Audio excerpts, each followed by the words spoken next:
और इस बीच एक बड़ी खबर सामने आ रही। रॉबर्ट वाड्रा से एक बार फिर से आज ईडी पूछताछ करने वाली है। ये बड़ी जानकारी इस वक्त की आपको बता रहे हैं। गुरुग्राम के शिकोपुर लैंड घोटाला मामले में एक बार फिर से आज रॉबर्ट वाड्रा से ईडी का सामना होगा।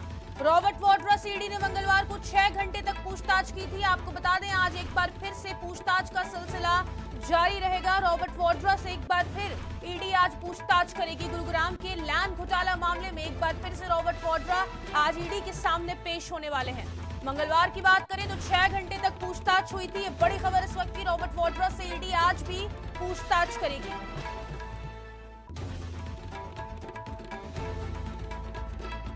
रॉबर्ट वाड्रा से ईडी ने मंगलवार को 6 घंटे तक पूछताछ की थी। ये बड़ी जानकारी इस वक्त की आपको बता रहे। रॉबर्ट वाड्रा से ईडी आज भी पूछताछ करेगी। आपको बता दें गुरुग्राम के शिकोपुर लैंड घोटाला मामले में एक बार फिर से आज रॉबर्ट वाड्रा ईडी के सामने पेश होंगे। एनफोर्समेंट डायरेक्टोरेट आज एक बार फिर से रॉबर्ट वाड्रा से पूछताछ करने वाली है।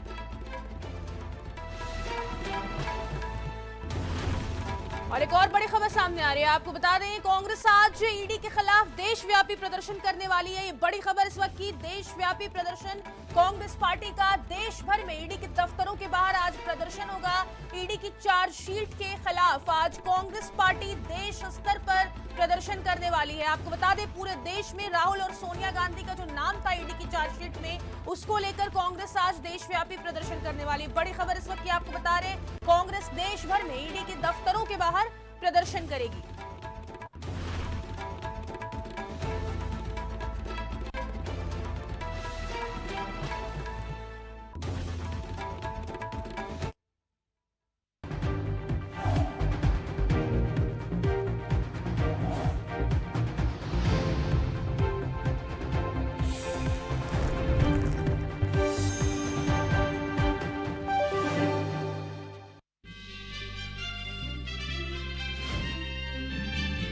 अमेरिकी शिक्षण संस्थानों पर ट्रंप प्रशासन का हंटर। अब एमआईटी के 9 स्टूडेंट का वीजा रद्द।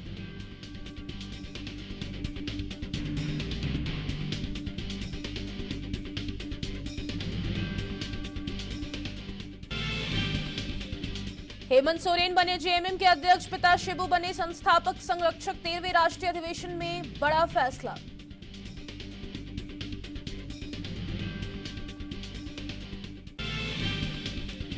चहल के चक्रव्यूह में फंसी कोलकाता नाइट राइडर्स 111 रन बनाकर भी जीत गई पंजाब। वेंकटेश रिंकू समेत सबका डब्बा गोल।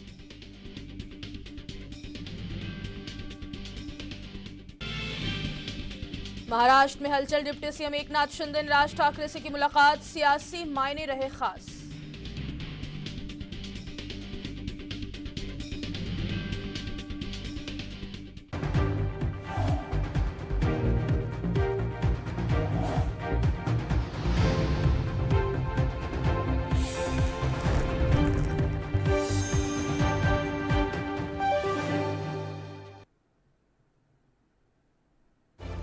ये बड़ी खबर है। वक्फ संशोधित कानून के खिलाफ दायर याचिकाओं पर आज सुप्रीम कोर्ट में सुनवाई होने वाली है। बड़ी जानकारी इस वक्त की बता रहे सुप्रीम कोर्ट आज याचिकाओं पर सुनवाई करने वाला है।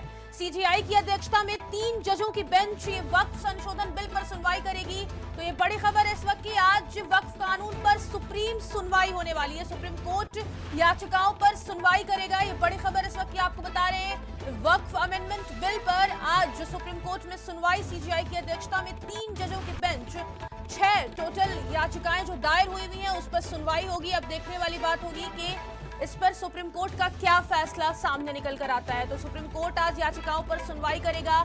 आपको बता दें अध्यक्षता में 3 जजों की बेंच सुनवाई करने वाली है। सीजेआई की अध्यक्षता में 3 जजों की बेंच वक्फ संशोधित कानून के खिलाफ याचिकाओं पर सुनवाई करेगा।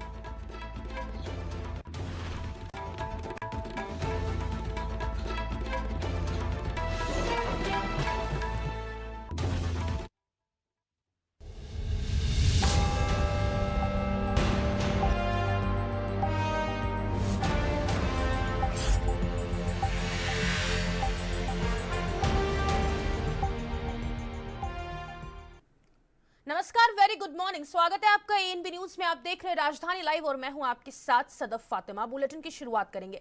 फीस वृद्धि मामले में मुख्यमंत्री रेखा गुप्ता ने मंगलवार सुबह शिक्षा विभाग के वरिष्ठ अधिकारियों को, आपको बता दें, सख्त निर्देश दिए हैं। उन्होंने कहा कि आज इनको सचिवालय बुलाइए और उन्हें यह संदेश दीजिए कि अगर उनका रजिस्ट्रेशन कैंसिल करने जा रहे हैं। यह निर्देश उस समय दिया गया जब बड़ी संख्या में अभिभावक शालीमार बाग स्थित सीएम आवास पहुंचे हैं, आपको बता दें। और queen Mary school model town के खिलाफ फीस वसूली और बच्चों को स्कूल से निकालने की शिकायत की है। साथ ही आपको बता दें, मुख्यमंत्री ने तुरंत संज्ञान लिया है और कहा है कि अधिकारियों को त्वरित जांच करने के लिए कड़ी कार्रवाई के निर्देश भी दिए हैं। आपको बता दें, मुख्यमंत्री ने कहा कि दिल्ली सरकार शिक्षा के क्षेत्र में पारदर्शिता, समान अवसर और बच्चों के अधिकारों की रक्षा के लिए पूरी तरह प्रतिबद्ध है। उनका स्पष्ट संकल्प है कि हर बच्चे को न्याय, सम्मान और गुणवत्तापूर्ण शिक्षा मिले। वृद्धि मामले में मुख्यमंत्री रेखा गुप्ता की सरकार लगातार एक्शन मोड में नजर आ रही है। आपको बता दें, वरिष्ठ अधिकारियों को सख्त निर्देश दिए गए हैं। उन्होंने कहा है कि आज उनको सचिवालय बुलाइए और उन्हें यह संदेश दीजिए कि हम उनका रजिस्ट्रेशन कैंसिल करने जा रहे हैं। यह निर्देश उस समय दिया गया जब बड़ी संख्या में अभिभावक शालीमार बाग स्थित सीएम आवास पहुंचे और queen Mary school model town के खिलाफ फीस वसूली और बच्चों को स्कूल से निकालने की शिकायत की है। मुख्यमंत्री ने तुरंत संज्ञान लिया और अधिकारियों को त्वरित जांच करने के लिए कड़ी कार्रवाई के निर्देश दे दिए हैं। लगातार दिल्ली के प्राइवेट स्कूलों की मनमानी सामने आ रही थी। अभिभावकों ने लगातार प्रदर्शन किया, सीएम आवास पहुंचे, शिकायत दर्ज कराई। उसके बाद रेखा गुप्ता एक्शन मोड में नजर आ रही।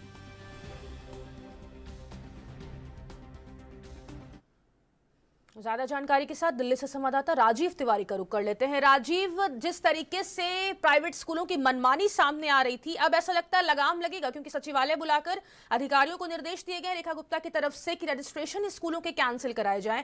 ये कब तक होगा और क्या कुछ जानकारी सामने निकल के आ रही है, और क्या इस फैसले के बाद स्कूल के जो संचालक हैं उनका क्या वहां पर रवैया सामने आ रहा है? देखिए, यहाँ पर बात करें दिल्ली के अंदर जिस तरीके से लगातार प्राइवेट स्कूलों की मनमानी जो है वो लगातार देखने को मिल रही है, और इसी को लेकर अभिभावक जो हैं वो हर साल की भांति इसी तरीके से प्रदर्शन जो है वो लगातार स्कूल प्रशासन के बाहर आवाज उठाते नजर आते हैं कि उनकी जो स्कूल प्रशासन है वो मन मर्जी तरीके से फीस वृद्धि जो है वो करता है, और दूसरा यूनिफॉर्म और किताबों के नाम पर एक्स्ट्रा चार्जिंग फीस ली जाती है। यहाँ तक कि दिल्ली सरकार से भी कहीं ना कहीं जनता जो थी वो नाराज थी, और इसी को लेकर दिल्ली के जो बच्चे हैं स्कूलों के अंदर पढ़ने वाले, उनके अभिभावक जो है वो लगातार सरकार से गुहार भी लगाई जा रही थी। और इसी को लेकर दिल्ली सरकार की तरफ से भी मेल आईडी जो है वो जारी की गई थी। ये कहा गया था कि जो भी शिकायतें होंगी स्कूल प्रशासनों को लेकर उसके ऊपर कानूनी कार्रवाई जो है वो की जाएगी। और मगर यहाँ की बात करें, जिस तरीके से कल दिल्ली के अंदर देखने को मिला, शालीमार बाग के अंदर खुद सीएम आवास पर के बाहर जो है वो आम व्यक्ति जो है वो पहुंचता हुआ नजर आया, क्योंकि जब सीएम आवास के बाहर जब जनसभाएं लगाई जाती हैं रेखा गुप्ता के द्वारा, उसके अंदर जनता की जो भी समस्याएं होती हैं वो सुनी जाती है। मगर कल जिस तरीके से देखने को मिला कि रेखा गुप्ता के आवास पर जो शालीमार बाग के अंदर क्वीन मैरी स्कूल के जो बच्चे हैं या फिर उनके अभिभावक हैं वो पहुंचे और उनकी शिकायतें जो है वो रेखा गुप्ता ने सुनी, और रेखा गुप्ता ने जैसे ही उनकी शिकायतें सुनी कि फीस वृद्धि के नाम पर स्कूलों के द्वारा बच्चों के नाम काटने की धमकी दी जा रही है, यहाँ तक कि उनको परेशान किया जा रहा है, और हर साल जो है वो यही शिकायतें जो है वो देखने को मिलती है। मगर यहाँ पर बात करें क्वीन मैरी स्कूल की, तो जिस तरीके से लगातार क्वीन मैरी स्कूल जो है वो फीस वृद्धि करता है और लगातार कहीं ना कहीं सरकार की जो गाइडलाइन है उसका पालन नहीं करता है। इसी को लेकर रेखा गुप्ता ने अधिकारियों को फोन पर ही इसकी जानकारी दी गई, और अधिकारियों से ये भी कहा गया कि उनको ये आदेश दिया जाए स्कूल प्रशासन को कि उनका जो स्कूल प्रशासन का जो लाइसेंस है उसको कहीं ना कहीं कैंसिल किया जा रहा है, क्योंकि जब तक वो स्कूल प्रशासन हमारे सामने नहीं आएंगे तब तक उनकी जो कैसे आवाज बात जो है वो नहीं सुनी जाएगी। दूसरा यहाँ पर बात करें अभिभावक की, तो अभिभावक जिस तरीके से लगातार इन दिनों परेशान देखने को मिल रहे हैं, उनकी परेशानी का हल जो है वो सरकार जो है वो नहीं निकाल पा रही है, क्योंकि लगातार स्कूल प्रशासन जो है वो अपनी तरफ से फीस वृद्धि करते हैं, किताबों के नाम पर, यूनिफॉर्म के नाम पर जो एक्स्ट्रा चार्जिंग ली जाती है उससे कहीं ना कहीं अभिभावक जो है वो परेशान है। और इसी को लेकर दिल्ली सरकार की तरफ से मेल आईडी और हेल्पलाइन नंबर जो है वो भी जारी किया गया था, मगर फिर भी स्कूल प्रशासन जो है वो सुध लेना नहीं चाहता, क्योंकि उनको भी पता है कि स्कूल प्रशासनों के ऊपर कोई भी कानूनी कार्रवाई जो है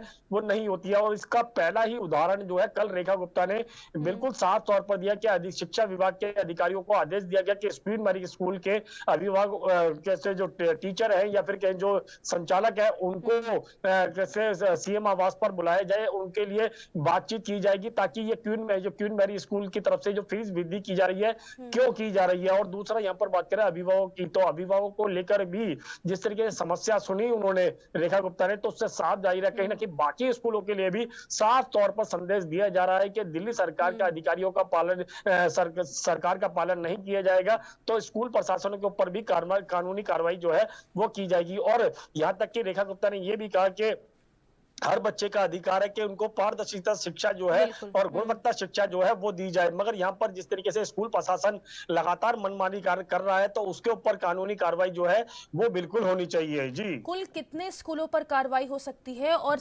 जानकारी ये दीजिएगा कि क्या कारण है ऐसे मनमानी करने के, क्योंकि सिर्फ अमीर घराने के बच्चे नहीं आते ना स्कूलों में पढ़ने के लिए, गरीब बच्चे भी आते हैं। वो इस तरीके से अगर लगातार स्कूल के संचालक फीस में वृद्धि करेंगे तो पेरेंट्स अफोर्ड नहीं कर सकते ना, इस कारण बड़े बच्चों को परेशानी होती है। राजीव, मनमानी करने के कारण क्या है? और दूसरी चीज, कितने स्कूलों पे रजिस्ट्रेशन कैंसिल हो सकता है?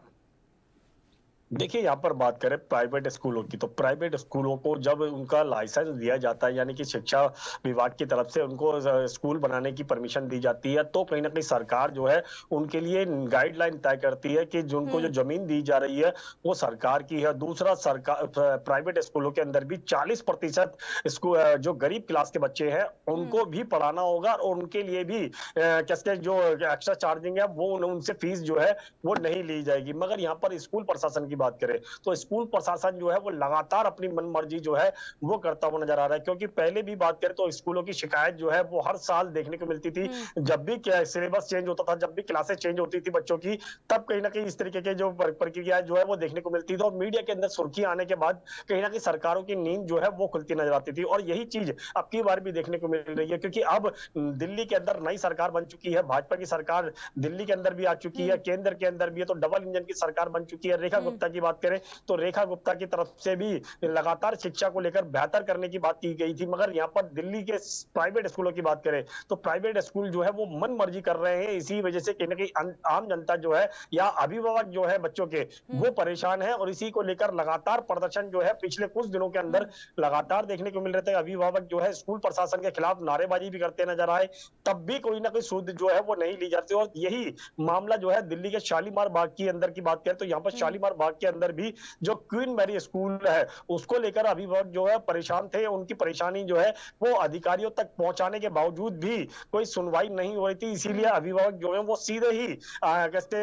रेखा गुप्ता के आवास के बाहर पहुंचे और वहां पर जो रेखा गुप्ता के द्वारा जनसभाएं लगाई जाती है जिसके अंदर तमाम लोगों की जो परेशानियां हैं उनको सुना जाता है और उस परेशानी को सुनने के बाद कहीं ना कहीं क्वीन मैरी के स्कूल के खिलाफ जो है वो कानूनी प्रक्रिया अपनाने की रेखा गुप्ता के द्वारा आदेश जो है वो दिए गए, मगर अभी तक स्कूल प्रशासन की तरफ से फीस वृद्धि को लेकर कोई भी जवाब जो है वो रेखा गुप्ता को नहीं दिया गया। और यहां तक कि जो शालीमार मॉडल टाउन के जो विधायक है उनके लिए उनकी तरफ से भी यही जानकारी दी गई कि पिछले 3 सालों से वो इसी तरीके की प्रक्रिया जो है स्कूल प्रशासन अपना रहा है, लगातार फीस वृद्धि कर रहे हैं, मगर फिर भी वो अधिकारियों की और या फिर कहे जो सरकार की जो नेताओं की बात है वो नहीं सुनना चाहते। तो इससे साफ जाहिर है स्कूल प्रशासन जो है वो शायद मिली भगत कर इस तरीके की प्रक्रिया जो अपनाते हैं, उनको भी पता है कि स्कूल प्रशासन के खिलाफ कानूनी कार्रवाई नहीं होगी, जिसका फायदा जो है वो लगातार प्राइवेट स्कूल जो है वो इसी तरीके से उठाते हैं। और इसी को लेकर अब जनता जो है वो परेशान हो चुकी है कि इतनी महंगी फीस है जो है वो नहीं दे पाते हैं, जिसकी वजह से दिक्कतें बनती हैं। जी बिल्कुल, देखने वाली बात होगी कि अब रेखा गुप्ता की सरकार आगे क्या कार्रवाई करती है। बहुत शुक्रिया राजीव तमाम जानकारी साझा करने के लिए। तो सीएम ने स्कूल रजिस्ट्रेशन कैंसिल करने के आदेश दे दिए हैं। आपको बता दें शिक्षा विभाग के वरिष्ठ अधिकारियों को सख्त निर्देश मुख्यमंत्री रेखा गुप्ता की तरफ से दिए गए हैं ताकि कोई भी स्कूल संचालक अब मनमानी तरीके से फीस में वृद्धि ना कर सके।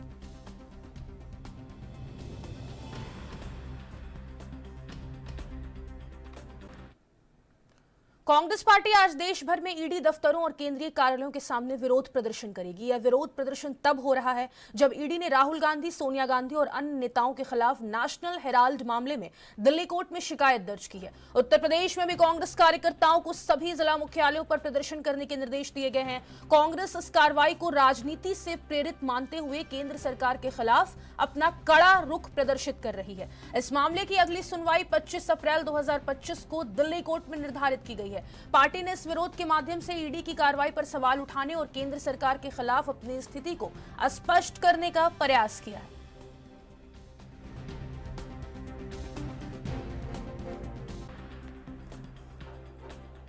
तो आज देशव्यापी प्रदर्शन कांग्रेस पार्टी की तरफ से, आपको बता दें, ईडी दफ्तरों और केंद्रीय कार्यालयों के सामने विरोध प्रदर्शन किया जाएगा।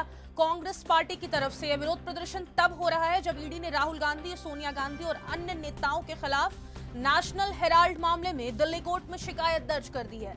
पूरे कांग्रेस पार्टी के कार्यकर्ताओं और नेताओं को निर्देशित किया गया है कि देशव्यापी प्रदर्शन किया जाए। ईडी दफ्तरों के बाहर अलग अलग तरीके से कांग्रेस कार्यकर्ताओं ने केंद्रीय कार्यालयों के बाहर भी प्रदर्शन करने के लिए हाजिर किया गया है। आपको बता दें, कांग्रेस इस कार्रवाई को राजनीति से प्रेरित मानते हुए केंद्र सरकार के खिलाफ अपना कड़ा रुख प्रदर्शित कर रही है। इस मामले की अगली सुनवाई 25 अप्रैल को दिल्ली कोर्ट में निर्धारित की गई है। उससे पहले ही पार्टी ने विरोध जताने का ये मौका ढूंढ लिया है। पार्टी ने इस विरोध के माध्यम से ईडी की कार्रवाई पर सवाल उठाने की पूरी कोशिश की है और केंद्र सरकार के खिलाफ अपनी स्थिति को स्पष्ट करने का प्रयास किया है।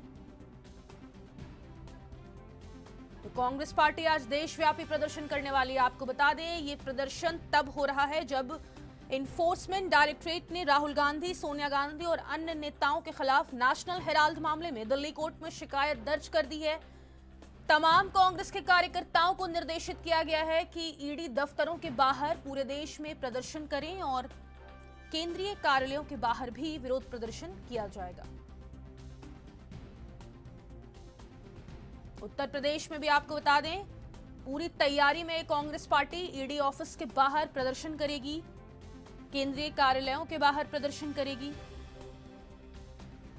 सभी जिला मुख्यालयों पर प्रदर्शन करने के लिए उत्तर प्रदेश में कांग्रेस कार्यकर्ताओं को निर्देशित किया गया है।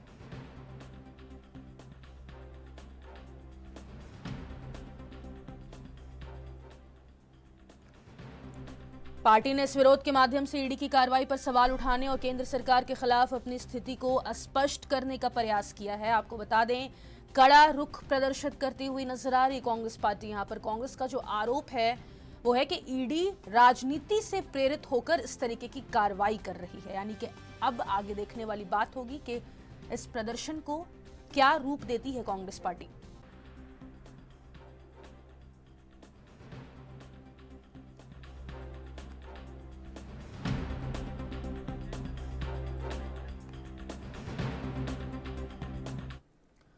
ज्यादा जानकारी के साथ लखनऊ से संवाददाता जितेंद्र चौहान हमारे साथ लाइव जुड़ गए हैं। जितेंद्र, आज देशव्यापी प्रदर्शन कांग्रेस पार्टी का, और वैसे तब अवसर पे जब ईडी ने राहुल गांधी और सोनिया गांधी के खिलाफ नेशनल हेराल्ड मामले में चार्जशीट दाखिल कर दी है, ये प्रदर्शन किस तरीके का रूप आगे ले सकता है और उत्तर प्रदेश में क्या तैयारियां, जरा जानकारी दीजिएगा।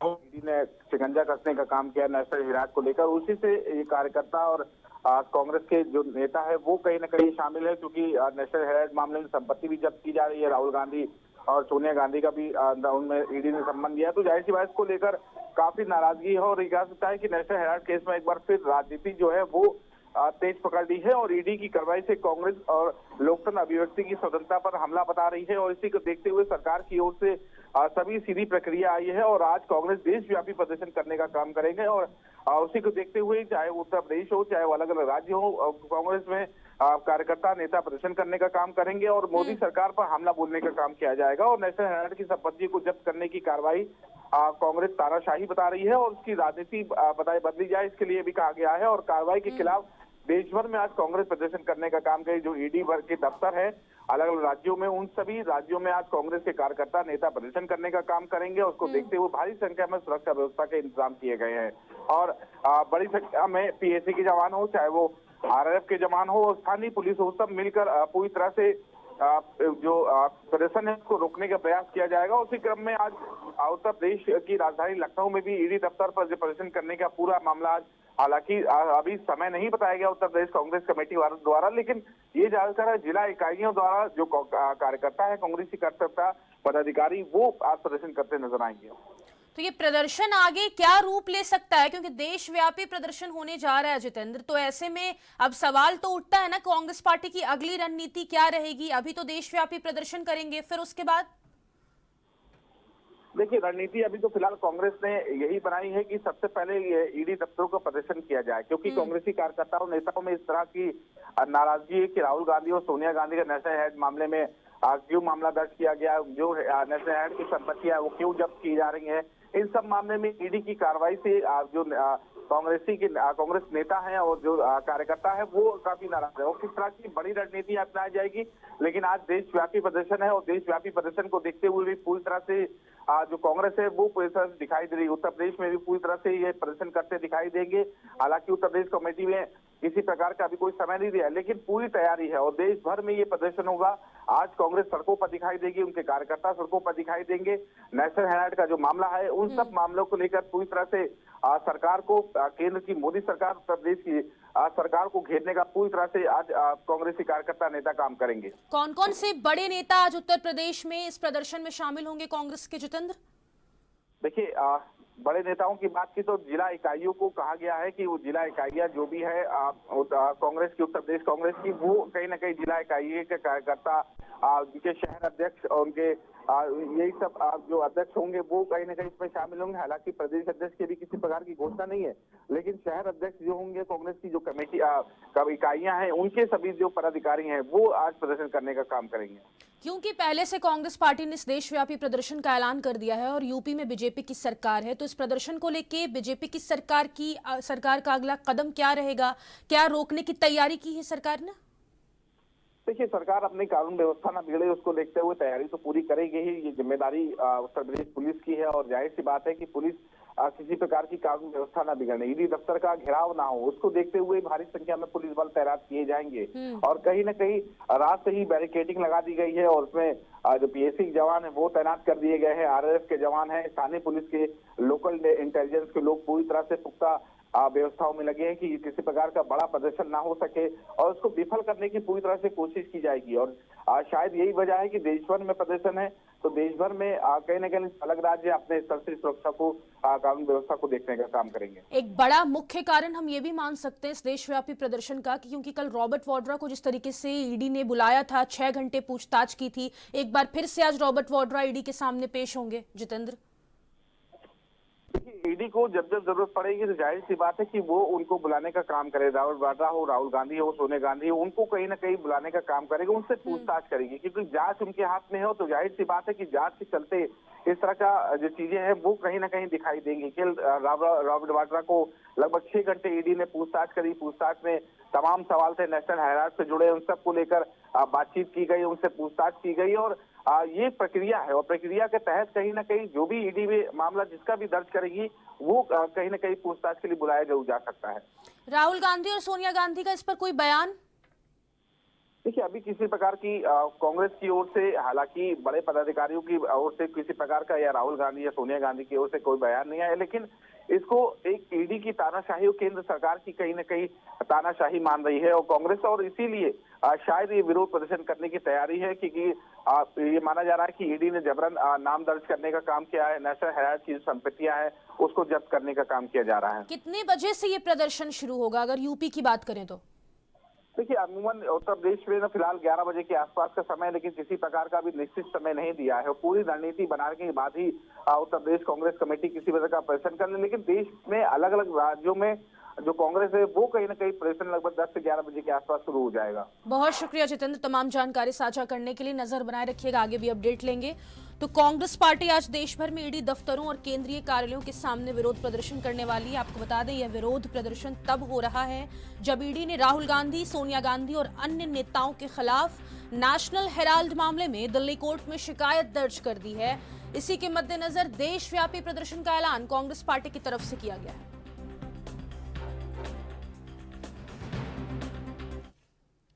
वक्त हो गया एक छोटे से ब्रेक का, फौरन लौटेंगे, आप बने रहें एएनबी न्यूज के साथ।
ब्रेक के बाद एक बार फिर से आप सभी का स्वागत है। आगे बढ़ेंगे। हिमाचल प्रदेश में एक बार फिर मौसम करवट लेने को तैयार है। मौसम विभाग के अनुसार आज से प्रदेश में पश्चिमी विक्षोभ सक्रिय हो जाएगा, जिससे लोगों को तेज गर्मी से राहत मिलेगी। वहीं 18 और 19 अप्रैल को पूरे प्रदेश में बारिश की संभावना जताई गई है। इस दौरान कुछ स्थानों पर तेज बारिश, आंधी और ओलावृष्टि भी देखने को मिल सकती है। मौसम विभाग ने चंबा, कांगड़ा, मंडी, कुल्लू और शिमला जिलों के लिए भारी बारिश और ओलावृष्टि की चेतावनी जारी की है और लोगों से सतर्क रहने की अपील की गई है। विभाग ने सुझाव दिया है कि खराब मौसम के दौरान अनावश्यक यात्रा से बचें और सुरक्षित स्थानों पर रहें।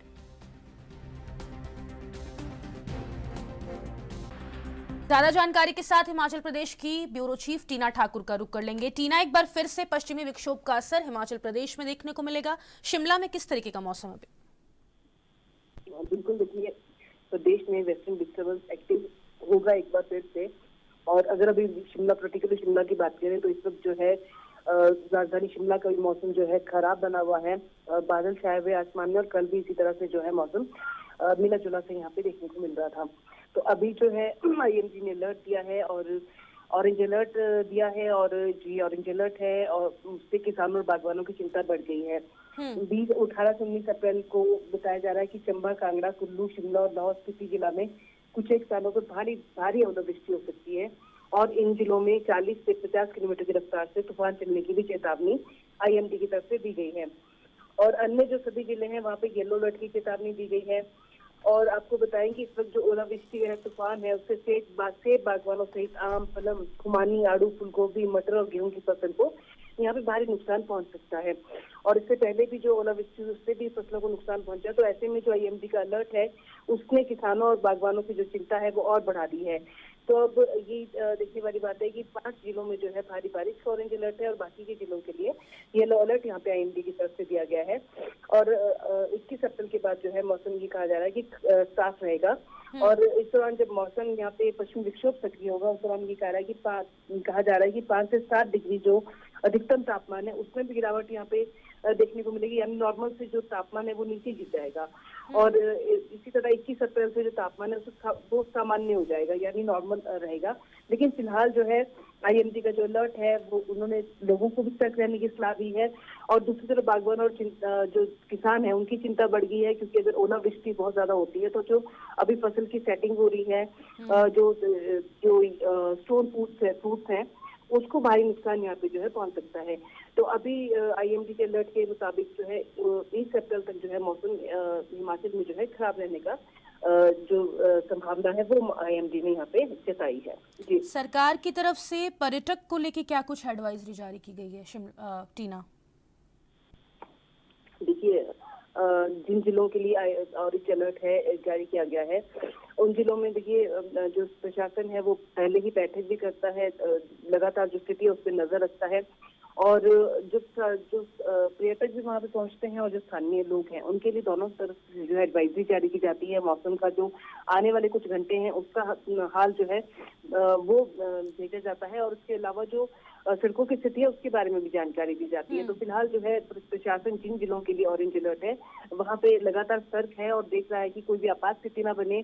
और लोगों से भी ये अपील की गई है कि जिस दौरान के ये भारी बारिश की यहाँ पे चेतावनी दी गई है, तो उस दौरान जो है घरों से अनावश्यक तौर पे ना निकले, सुरक्षित स्थानों पर रहें। और जो पहाड़ियों वाला एरिया है उस तरफ ना ही जाए तो अच्छा रहेगा, क्योंकि भूस्खलन की संभावना रहती है और इससे जो है जान माल का नुकसान का खतरा जो है बढ़ा रहता है। तो ऐसे में आईएमडी का जो अलर्ट है उससे जो प्रशासन है जिन जिलों के लिए अलर्ट है वहाँ पे लगातार जो अपनी टीम्स है उनको अलर्ट पे भी रखते हैं और अब खुद भी पूरी स्थिति पर नजर रखते हैं कि कोई भी आपात स्थिति अगर होती है तो उससे तुरंत जो है निपटा जा सके। भारी बारिश की वजह से हम हमेशा देखते हैं टीना के भूस्खलन का खतरा भी बना रहता है, तो ऐसे में कौन से संवेदनशील स्थान हैं जिनको चिन्हित किया गया है ताकि यहाँ पे पर्यटक जो भी पहुंचे और स्थानीय लोग पहुंचे तो ज्यादा सतर्क रहें? देखिए, अभी जो जिन इलाकों के लिए ये बताया गया है उन इलाकों में जिस तरह से जो कुल्लू वाला एरिया है, लाहौल स्पीति वाला एरिया है, चंबा और सिरमौर की कुछ एरिया है, वहाँ पे जो है भूस्खलन की संभावना जो है, मंडी का भी कुछ एरिया उसमें आता है, वहाँ की वो संभावना होती है। तो ऐसे में प्रशासन जो है वो मुआयना भी करता है अपनी टीम्स को भेज कर कि कुछ इस तरह की स्थिति बनती है, अगर वहाँ पे आवासीय लोग हैं, अगर लोग कोई रह रहे हैं तो उनको वहाँ से दूर निकाला जा सके। लेकिन अभी फिलहाल जो अभी का भूस्खलन की जो इस तरह की बड़ी कोई संभावना आईएमडी की तरफ से नहीं जताई गई है। और फिलहाल जो है जो लाहौल स्पीति की तरफ जो भूस्खलन की संभावना है वो ऐसी जगहों पर है जहाँ पे जो जनसंख्या वाला क्षेत्र नहीं है, यानी आइसोलेटेड प्लेसेस है। तो ऐसे में फिलहाल जो प्रशासन है वो लगातार निगरानी रख रहा है, देख रहा है कि जो भूस्खलन वाली संभावित जो क्षेत्र है उनको भी जो है उनके ऊपर भी निगरानी लगातार की जा रही है कि कहीं कोई भी आपात स्थिति अगर बनती है तो उससे जो है प्रशासन तुरंत निपट सके। लेकिन फिलहाल जो है ये जो अलर्ट है इससे जो भारी से भारी बारिश की संभावना यहाँ पे जताई गई है। अब उसमें यही देखने वाली बात है कि जो लोग हैं उनसे जो अपील की गई है अगर वो सतर्कता बरतते हैं तो जरूर जो है ये सुरक्षित यहाँ पे जो है उनका वो रहने वाला है। जी, बहुत शुक्रिया टीना तमाम जानकारी साझा करने के लिए। तो हिमाचल प्रदेश में एक बार फिर से मौसम करवट लेने को तैयार है। आपको बता दें एक बार फिर से प्रदेश में पश्चिमी विक्षोभ सक्रिय होने वाला है, जिससे लोगों को तेज गर्मी से अब राहत मिलेगी।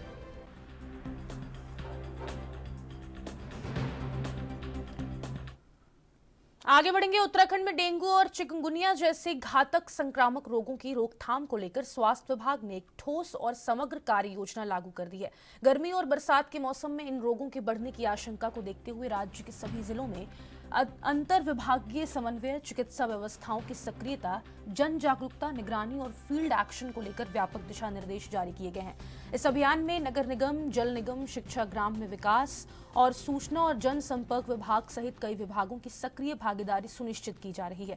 स्वास्थ्य सचिव डॉक्टर आर राजेश कुमार ने जानकारी देते हुए बताया कि मुख्यमंत्री पुष्कर सिंह धामी और स्वास्थ्य मंत्री डॉक्टर धन सिंह रावत के निर्देश पर सभी विभागों को अलर्ट कर दिया गया है और विस्तृत गाइडलाइन भी जारी कर दी गई है। उन्होंने आम जनता से अपील की है कि डेंगू और चिकनगुनिया के खिलाफ इस लड़ाई में हर नागरिक की भागीदारी बेहद जरूरी है।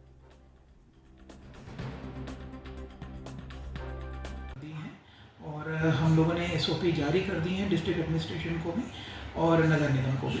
और इसमें जैसे पिछले साल के तर्ज पे जो हमारी स्ट्रैटेजी सक्सेसफुल रही है, उसमें हम दो चीज़ों पे फोकस कर रहे हैं। एक तो सोर्स रिडक्शन स्ट्रैटेजी जो कि प्रिवेंटिव स्ट्रैटेजी है, और दूसरा माइक्रो कंटेनमेंट जोन जो है इस्टेब्लिश करना, माइक्रो जोन्स बनाना, जिसमें डिस्ट्रिक्ट एडमिनिस्ट्रेशन, हेल्थ, नगर निगम के अधिकारी टीम बना के सोर्स रिडक्शन पे फोकस करेंगे।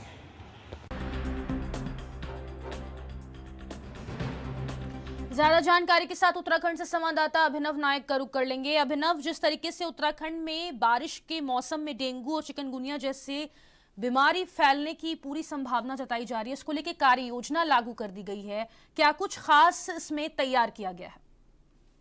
फातिमा, अगर बात करें तो डेंगू एवं चिकनगुनिया को लेकर जो है, जो संक्रामक रोग हैं उसको लेकर एक जो है स्वास्थ्य विभाग है, उसने ठोस और समग्र कार्य योजना बनाने की जो है एक पहल की है। वहीं अगर बात करें तो गर्मी और बरसात के मौसम में डेंगू व चिकनगुनिया फैलने की ज्यादा संभावना रहती है। ऐसे में इन सब चीजों को ध्यान में रखते हुए जो है जो अंतर विभागीय समन्वय है, उसी के साथ जितने भी चिकित्सा व्यवस्थाएं हैं, जन जागरूकता के जो कार्यक्रम है, निगरानी है और फील्ड एक्शन के लिए जो भी व्यापक दिशा निर्देश हैं वो जारी किए गए हैं। और जो स्वास्थ्य सचिव हैं डॉक्टर आर राजेश कुमार, उन्होंने जो है इस संपूर्ण अभियान में जो है नगर निगम और स्वास्थ्य विभाग, जल निगम, शिक्षा विभाग, ग्राम्य विकास और सूचना एवं जनसंपर्क विभाग, इन सभी विभागों को जो है सक्रिय भागीदारी सुनिश्चित करने की बात भी कही है। और अगर बात करें जिस तरह से जो मुख्यमंत्री हैं पुष्कर सिंह धामी और जो स्वास्थ्य मंत्री हैं उत्तराखंड के धन सिंह रावत, उन्हीं के दिशा निर्देशों पर जो है स्वास्थ्य विभाग जो है सभी विभागों के साथ मिलकर जो है पहल कर रहा है और अलर्ट भी लोगों को भेज रहा है। साथ ही साथ अगर बात करें तो जो गाइडलाइन जारी की गई है उसको ध्यान में रखते हुए जो सचिव हैं उन्होंने आम जनता से भी अपील की है कि जो डेंगू और चिकनगुनिया है इसे कहीं ना कहीं पनपने ना दें और हर जगह जो है उसकी टीम, नगर निगम हो या फिर स्वास्थ्य विभाग हो, जगह जगह लार्वा साइट का छिड़काव भी करेगी और हर गली मोहल्ले में जाकर लोगों को जागरूक भी करेगी, जागरूकता भी फैलाएगी और कहीं ना कहीं जो नागरिक हैं उनको भी इस भागीदारी में जो है आगे आना होगा। जी फातिमा, जो गाइडलाइन जारी की गई हैं सरकार की तरफ से, उसमें क्या कुछ खास निर्देशित किया गया है आम जनता के लिए भी और सभी अधिकारियों के लिए भी? अगर बात करें तो कहीं ना कहीं जिस तरह से इसमें सभी विभाग हैं, नगर निगम है, स्वास्थ्य विभाग है, जल निगम को भी जिम्मेदारी दी गई है, शिक्षा विभाग है, ग्राम्य विकास है, सूचना जनसंपर्क है, तो इन सभी विभागों के साथ तालमेल बैठाकर जो है लोगों के घर जा जाकर जन जागरूकता अभियान भी चलाए जाएंगे। नुक्कड़ नाटकों से भी जो है लोगों को जागरूक किया जाएगा। इसके अलावा शहर भर में नगर निगम की गाड़ियां भी घूमेगी और लार्वासाइड और फॉगिंग का जो है हर गली मोहल्ले चौक चौराहों पर जो है छिड़काव भी किया जाएगा, ताकि पिछले वर्ष जो है अगर डेंगू की बात करें तो पिछले वर्ष देहरादून में डेंगू ना के बराबर ही देखने को मिला था। उसी की तर्ज पर जो है अब नगर निगम और जितने भी अन्य विभाग हैं वो सभी तैयारियों में जुट चुके हैं। लगातार जो है लोगों को अवेयर किया जा रहा है और आसपास लोगों को सलाह भी दी जा रही है कि अपने घरों में या फिर आसपास जो है गंदा पानी इकट्ठा ना होने दें, क्योंकि गंदे पानी में ही जो है डेंगू का मच्छर पनपता है। ऐसे में लोगों से विशेष सतर्कता बरतने की अपील भी की गई है। और जो स्वास्थ्य सचिव हैं डॉक्टर आर राजेश कुमार, वो भी लगातार मॉनिटरिंग कर रहे हैं अपने विभागों के साथ जाकर जो है उन्होंने भी जो है सख्त दिशा निर्देश अपने सभी विभागों को भी दिए हैं और उन्होंने कहा भी है कि लोगों को डेंगू का सामना ना करना पड़े और सभी टीमें जो है मुतल्लिका के साथ देहरादून में काम करें। जी फातिमा, बहुत शुक्रिया अभिनव तमाम जानकारी साझा करने के लिए। तो उत्तराखंड में आपको बता दें अब डेंगू जैसी बीमारियों का खतरा बढ़ते हुए सरकार ने कार्य योजना लागू कर दी है और विस्तृत गाइडलाइन के भी जारी कर दी है।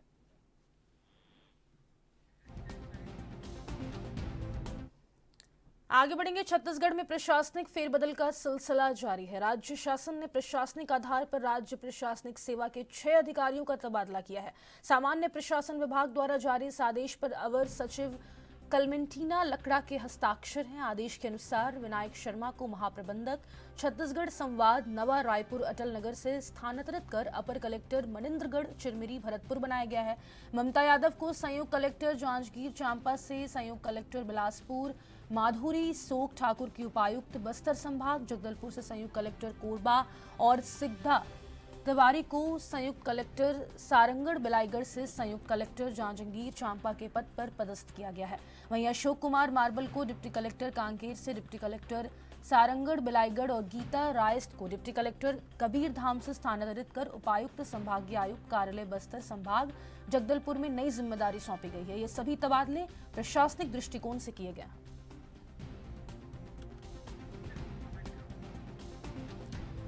प्रशासनिक फेरबदल का सिलसिला छत्तीसगढ़ में जारी है। आपको बता दें, राज्य शासन ने प्रशासनिक आधार पर राज्य प्रशासनिक सेवा के 6 अधिकारियों का तबादला कर दिया है। ये सभी तबादले प्रशासनिक दृष्टिकोण से किए गए हैं।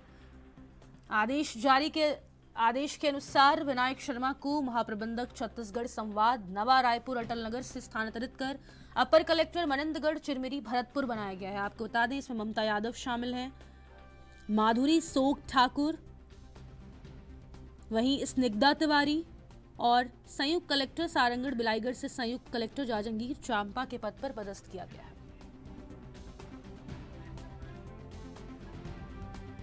ज्यादा जानकारी के लिए छत्तीसगढ़ के ब्यूरो चीफ अखिलेश तिवारी का रुख कर लेते हैं। अखिलेश, ये प्रशासनिक फेरबदल का सिलसिला छत्तीसगढ़ में जारी है, क्या कुछ जानकारी? बिल्कुल, निश्चित तौर पे जब जिस तरीके से छत्तीसगढ़ में चुनावी समीकरण समाप्त हो गई है, उसके बाद से ही लगातार कई ऐसे विषयों को लेकर के तबादला सूची जारी करने की प्राथमिकता हो रही थी। और खास तौर पे जब विधानसभा सत्र समाप्त हुआ था तब कई ऐसे अटकलें थी जिसको लेकर के छत्तीसगढ़ सरकार की जो सामान्य प्रशासन विभाग है वो लगातार कार्रवाई करने के लिए आतुर थे। इसी तारतम्य को लेकर के फातिमा अब तबादला जारी कर दिया गया है और स्निग्धा तिवारी को जांजगीर चांपा का जो क्रियाकलाप है वो सौंपा गया है। इसी तरीके से और भी अन्य अधिकारी जो कर्मचारी हैं उनको भी तबादला सूची में जारी किया गया है। निश्चित तौर पे राज्य सरकार की जो मंशा रहती है, एक स्थान से दूसरे स्थान पे जो नौकर सहायक प्रशासनिक अधिकारी है उनको भेजा जाए ताकि वहाँ की जो क्रियाकलाप है और वहाँ की जो वस्तु स्थिति है, खास तौर से जो योजनाओं का प्रबंधीकरण है वो किस तरीके से धुरी मिलाई जा सकती है, उसके ऊपर पारदर्शिता लाने के लिए तबादला की जाती है। और निश्चित तौर पे सराहनीय पहल है। जो योग्य है और जो सुयोग्य है उनको सभी लोगों का तबादला किया गया है। आने वाले कल में जो IAS है, IPS है, उनका भी तबादला सूची जारी करने की जो प्राथमिकता है वो निश्चित तौर पे दिखाई पड़ रही है। फातिमा, 6 अधिकारियों के अलावा और किसी का तबादला आने वाले समय में हो सकता है? निश्चित तौर पे तबादला का जो समीकरण है निश्चित तौर पे तैयार किया जा रहा है। प्रशासनिक दृष्टिकोण को माना जाए तो कई ऐसे स्तर है जिससे कलेक्टरों की फेरबदल होनी है। साथ ही साथ IPS जो लंबे समय से एक ही जिले में कार्यरत है उनको भी हटाए जाने की संभावनाएं बताई जा रही है। लेकिन खास बात यह है कि छत्तीसगढ़ सरकार जो कैबिनेट की जो बैठक है और कैबिनेट में जो प्रस्तावित भाग है उसमें एक मंत्री का चयन किया जाना है, लेकिन मंत्री का चयन नहीं हो पाया है। मंत्री का भी चयन होना बेहद आवश्यक है। खास तौर पे निगम मंडलों की सूची भी जारी की जानी है। उसी तारतम्य को लेकर के ही कलेक्टरों को जो तबादला है, जो IAS अफसरों की तबादला है और IPS की जो तबादला है वो निश्चित तौर पे जारी करने की जो तैयारी है और राज्य सरकार की दिखाई पड़ रही है। फातिमा, कैबिनेट की बैठक में मंत्री का चयन ना होने के क्या कारण अखिलेश? देखिए, कैबिनेट में शामिल जिस तरीके से कैबिनेट की जो प्रक्रिया होती है उसमें एक मंत्री पद तक का जो भाव है उसको रखा जाता है। उसमें किस तरीके से जो क्रियाकलाप है और खास तौर से कैबिनेट की जो बातें हैं वो स्पष्ट रूप से तभी दिखाई पड़ती है जब कैबिनेट की जो प्रस्तावित मंत्री होते हैं वो चयन प्रक्रिया करते हैं।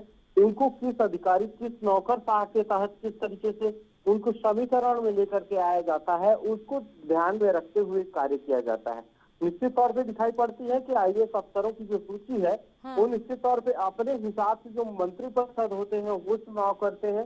साथ ही साथ जिले की वास्तविक रूप से लॉ एंड ऑर्डर की जो व्यवस्था है उसको किस तरीके से सुचारू रूप से किया जा सकता है, इसके ऊपर खासा फोकस करके ही तबादला जारी किया जाता है। बहुत शुक्रिया अखिलेश तमाम जानकारी साझा करने के लिए। छत्तीसगढ़ में प्रशासनिक फेरबदल का सिलसिला लगातार जारी है। आपको बता दें, राज्य शासन ने प्रशासनिक आधार पर राज्य प्रशासनिक सेवा के 6 अधिकारियों का तबादला किया है।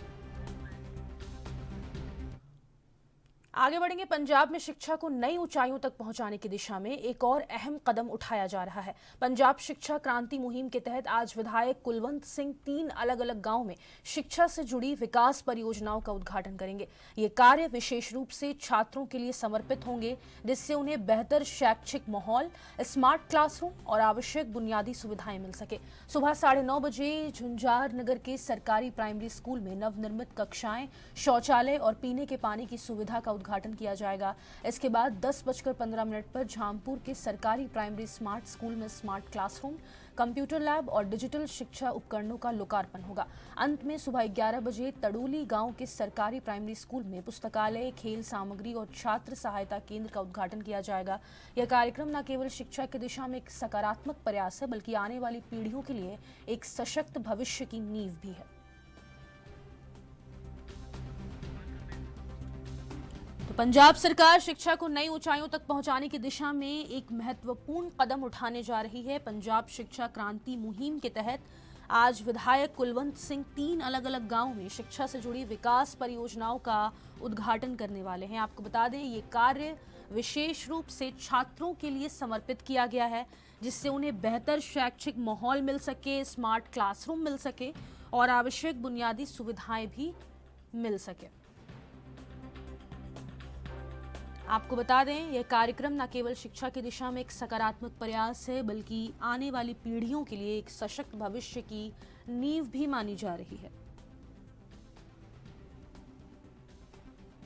विधायक कुलवंत सिंह 3 स्कूलों का उद्घाटन करने वाले हैं। मूलभूत सुविधाओं इसमें शामिल रहेंगे। आपको बता दें, जैसे पीने के पानी, शौचालय, नवनिर्मित कक्षाएं, तमाम सुविधाओं का उद्घाटन विधायक कुलवंत सिंह के द्वारा किया जाएगा।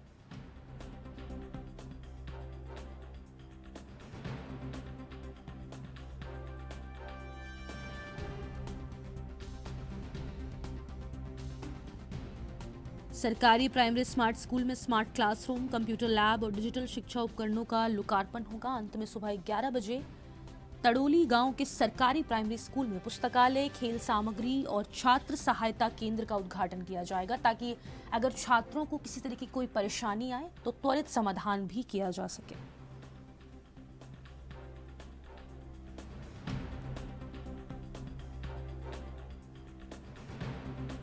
आपको बता दें, पंजाब सरकार की एक और अहम कदम यहां पर सामने आया है, जहां पर छात्रों के लिए विशेष रूप से समर्पित है। उन्हें बेहतर शैक्षिक माहौल देना सरकार की प्राथमिकताओं में से एक है। स्मार्ट क्लासरूम और आवश्यक बुनियादी सुविधाएं देने के यहां पर पूरा प्रयास किया जा रहा है।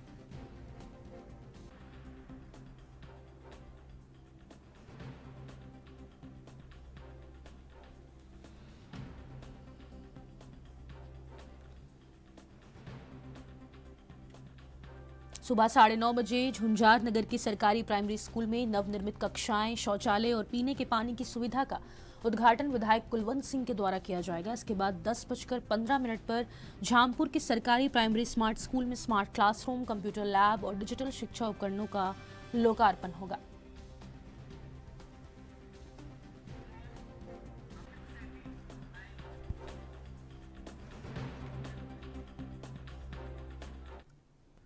ज्यादा जानकारी के साथ चंडीगढ़ से संवाददाता अमित सेठी का रुख कर लेते हैं। अमित, पंजाब सरकार शिक्षा को किस तरीके से और बेहतर किया जाए, इसमें एक नया यहाँ पर कदम उठाते हुए नजर आ रही है। क्या जानकारी है, कितने स्कूलों में लोकार्पण और शिलान्यास का कार्यक्रम आयोजित किया जाएगा? बिल्कुल बताना चाहूंगा कि आज की बात करें तो आज मोहाली के जो एमएलए कुलवंत सिंह हैं, वो आज झुंझार नगर, झामपुर में जो है, और उसके अलावा एक और गांव है, वहां पर जो है करीब आज 3 गांव में जो है स्कूल का जो है वहां पर अच्छे जो वहां पर बच्चों को पढ़ाई मिल सके, इसके लिए जो है लगातार जो है पंजाब सरकार जो है कार्य कर रही है। अगर स्कूल ऑफ एमिनेंस की बात करें तो पंजाब के अंदर प्राइवेट स्कूलों के तर्ज पर जो है स्कूल ऑफ एमिनेंस के तहत जो है सरकारी स्कूल को ले गए हैं। अक्सर कभी सुनने को नहीं मिलता था कि सरकारी स्कूल के अंदर भी जो है पीटीएम जो है, पेरेंट्स टीचर मीटिंग जो है वो भी होती है। तो बिल्कुल कह सकते हैं कि काफी एक अच्छी पहल जो है आम आदमी पार्टी तरफ से जो है की जा रही है। क्योंकि शिक्षा क्रांति की बात करें तो उसको लेकर लगातार आम आदमी पार्टी जो है काम करती हुई दिखाई दे रही है। चाहे टीचर्स को विदेश में जो है शिक्षा के लिए और वहां पर उनको जो है ट्रेनिंग के लिए भेजना, तो बिल्कुल कह सकते हैं कि पंजाब सरकार लगातार शिक्षा क्रांति पर काम कर रही है और आज जो है 3 स्कूलों में इसका जो है बच्चों को वहां पर अच्छा जो है स्ट्रक्चर जो है बच्चों को मिल सके, इसके लिए जो है स्मार्ट क्लासरूम के लिए क्या कुछ नई तकनीक का उपयोग किया गया सरकार की तरफ से ताकि बच्चों को बेहतर शिक्षा मिल सके?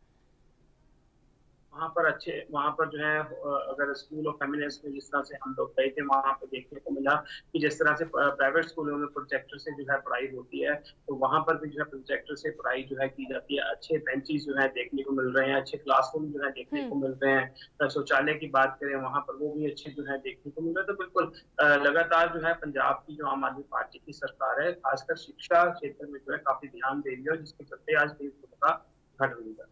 विधायक कुलवंत सिंह के साथ और कौन कौन से मंत्री या विधायक के रहने का यहाँ पर कार्यक्रम है?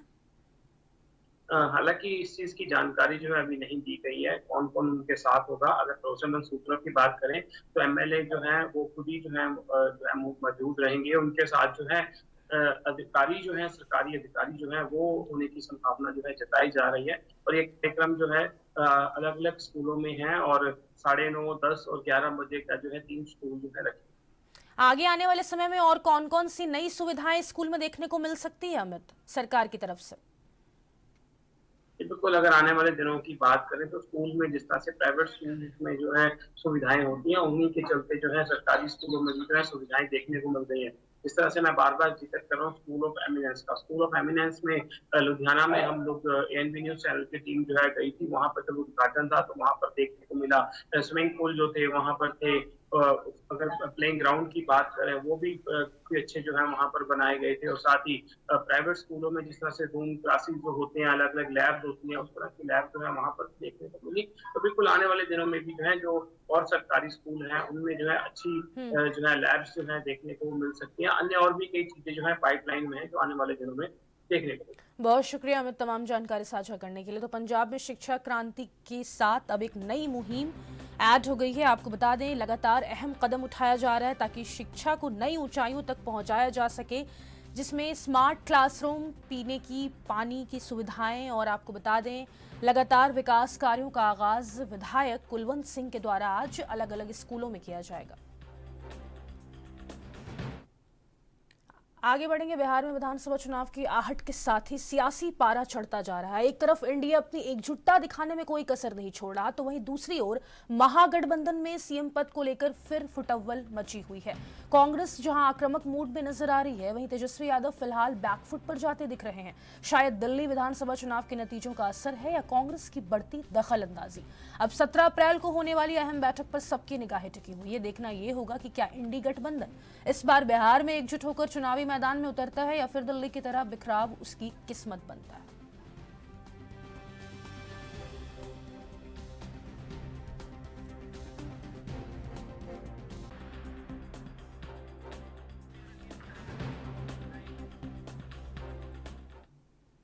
ज्यादा जानकारी के साथ बिहार के ब्यूरो चीफ सुरजीत कुमार का रुख कर लेंगे। सुरजीत, देखिए जिस तरीके से दिल्ली विधानसभा चुनाव में अलग अलग चुनाव लड़ने का इन लोगों को काफी नुकसान हुआ था, अगर फिर से इंडी गठबंधन में सिर्फ उटव्वल होता है तो अगर अलग अलग चुनाव लड़ते हैं तो देखने को मिल सकता है सेम नतीजा जो दिल्ली विधानसभा चुनाव में हुआ।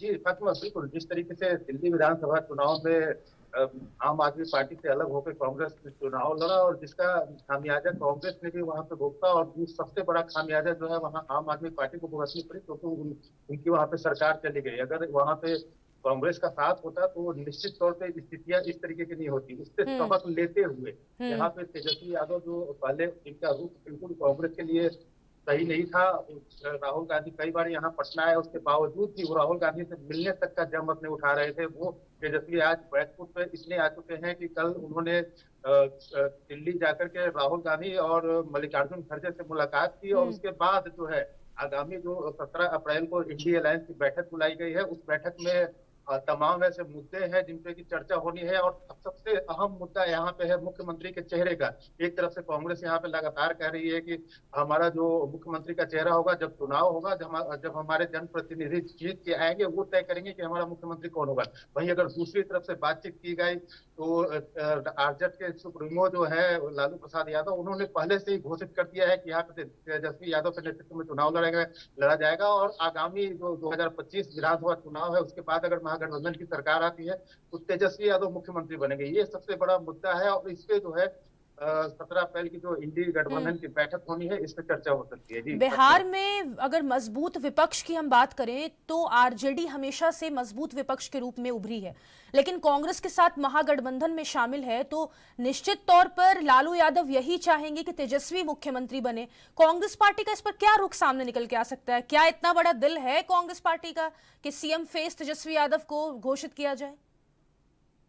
जी, बिल्कुल जिस तरीके से कांग्रेस की स्थिति बिहार में दिन प्रतिदिन खराब होती जा रही है, कांग्रेस को अगर माना जाए तो बिहार में आरजेडी की पिछलग्गू पार्टी बन के रह चुकी है। इसी कांग्रेस की इसी छवि को बाहर निकालने के लिए कांग्रेस के जो नेता है, तमाम नेता है, इस साल की चुनावी वर्ष है, इसमें आक्रामक मूड में नजर आ रहे हैं। और खास करके बात करें तो राहुल गांधी बिहार में अभी तक 3 दौरे कर चुके हैं और आगामी चुनाव तक कई ऐसे उनके और संभावित दौरे यहाँ पे होने हैं। उसके बाद बिहार में जो है सबसे पहले यहाँ पे कांग्रेस के नए प्रभारी आए, उन्होंने आते के साथ अपना रुख क्लियर कर दिया है कि यहाँ पे कांग्रेस को बिहार में खोने के लिए कुछ नहीं है। अगर बिहार अपनी जमीन तलाशना चाहता है, बिहार में कांग्रेस को निश्चित तौर पे कांग्रेस को कुछ न कुछ बड़े कदम उठाने होंगे। और जो कांग्रेस के ऊपर जो एक ठप्पा लगा हुआ है कि कांग्रेस बिहार में पिछलग्गी पार्टी बनी हुई है आरजेडी की, उससे सबसे पहले बाहर निकलना होगा। और इसी के लिए जो है कांग्रेस का रुख एकदम कड़क बना हुआ था। और आखिरकार दिल्ली परिणाम को देखते हुए जो है तेजस्वी यादव को बैकफुट पे आना है यहाँ पे। और आगामी जो 17 अप्रैल को जो यहाँ पे बैठक होनी है, उस बैठक में बहुत सारी चीजें ऐसी जो क्लियर होने वाली है। सीट शेयरिंग को लेकर के कांग्रेस यहाँ पे कम से कम 100 सीटों की मांग कर रही है। तो ऐसी स्थिति में देखना होगा कि कांग्रेस को क्या जितनी मांग है उतनी सीटें यहाँ मिलती है और गठबंधन ये बना रहेगा या फिर दिल्ली की तरह गठबंधन टूटेगा। जी, बहुत शुक्रिया सुरजीत तमाम जानकारी साझा करने के लिए। तो कांग्रेस यहाँ पर आक्रामक मूड में नजर आ रही है। आपको बता दें तेजस्वी यादव अब बैकफुट पर नजर आ रहे हैं। हालांकि कल उन्होंने राहुल गांधी और कांग्रेस के राष्ट्रीय अध्यक्ष मल्लिकार्जुन खड़गे से मुलाकात की थी, काफी सकारात्मक चर्चा रही उनका कहना था। और अब सबकी निगाहें कल यानी 17 अप्रैल को महागठबंधन की बैठक पर बनी हुई है।